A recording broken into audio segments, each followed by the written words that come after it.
एउटा दरबारमा एउटा भरिया हुन्छ। उसले चाहिँ दरबारको भारीहरू बोकेर आफ्नो जीविका चलाइरहेको हुन्छ र उसले एक दिन यति ठुलो भारी बोक्नुपर्छ कि त्यो भारीको कारणले उसलाई चाहिँ एकदमै थकाइ लाग्छ, उसको शरीरलाई चाहिँ दुःख हुन्छ र उसले आफ्नो दुःख चाहिँ दरबारको द्वारपालसँग बोक्छ। हेर न, आज मैले यति ठुलो भारी बोकेको, मलाई चाहिँ यस्तो गाह्रो भएको छ, अब आइन्दा म यस्तो ठुलो भारी बोक्दिनँ, म बोक्नै परे पनि सानो सानो बनाएर बोक्छु भनेर उसले आफ्नो दुःख सेयर गर्छ।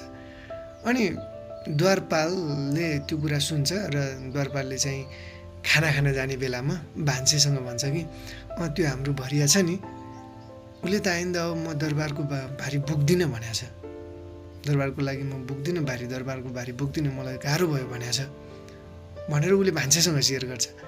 अनि त्यो भान्साको मान्छेले चाहिँ अनि दरबारको सुसारेसँग गएर के भन्छ भने यो हाम्रो भारी बोक्ने भरियाले त अब यो दरबारको लागि म काम गर्दिनँ, म यो दरबारको भारी बोक्दिनँ, म चाहिँ अब अरू अन्तै जान्छु, अनि म यहाँ मलाई चाहिँ भारी बोक्न मन छैन भनेर भन्यो भनेर चाहिँ उसले सुसारेलाई गएर भन्छ। अब सुसारेले राजालाई गएर के भन्छ त भन्दाखेरि, महाराज यो हाम्रो दरबारको भरिया छ नि, उसले त अब दरबारको लागि भारी नबोक्ने रे, दरबारको लागि काम नगर्ने रे, यो दरबार छोडेर अर्कै राज्यमा जाने रे, अब तपाईँको चाहिँ विपरीत काम गर्ने रे भनेर यसले त विद्रोह गर्ला जस्तो छ भनेर राजालाई कुरा लगाइदिन्छ क्या। अनि राजालाई चाहिँ ओहो, यसले मेरो लागि यस्तो काम गर्ने त, त्यही भएर यो भरियालाई आज रातिको खानामा विष दिएर मारिदेऊ भनिदिन्छ क्या। अनि राजाले हुकुम दिए अनुसार त्यसलाई चाहिँ विष दिन्छ र मारिदिन्छ। अब भरिया मर्छ र भरिया मर्यो यतिमै कथा सिद्धिँदैन क्या। यसको चाहिँ मेन म्यासेज आउन बाँकी छ।